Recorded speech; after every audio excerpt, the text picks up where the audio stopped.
Kamlika, can you let us know how your journey of writing has started? To speak about it, how you started writing over LinkedIn, and from your initial stages, how it became to at such level where you are today.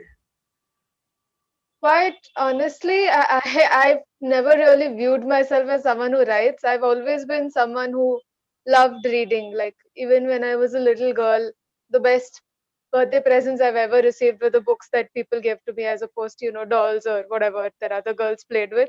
So I've always been, and I'm like a self proclaimed bookworm. I'd probably take time out reading when I'm walking to the supermarket or something like that. That's how addicted I am to reading. So I've always liked the the reading part of it. But somewhere I think that my entire upbringing, like from my parents to the teachers that I had and all of that, they kind of always encouraged me to ask questions. Like they kids have that natural curiosity, and a lot of the times they say that growing up that gets stifled. For me, fortunately, that was not the case. Like everyone around me always encouraged me to ask more questions, to think a little deeper, to figure out for yourself, like go dig and explore. So that I think for me was what the foundation for my writing journey, so to speak, was.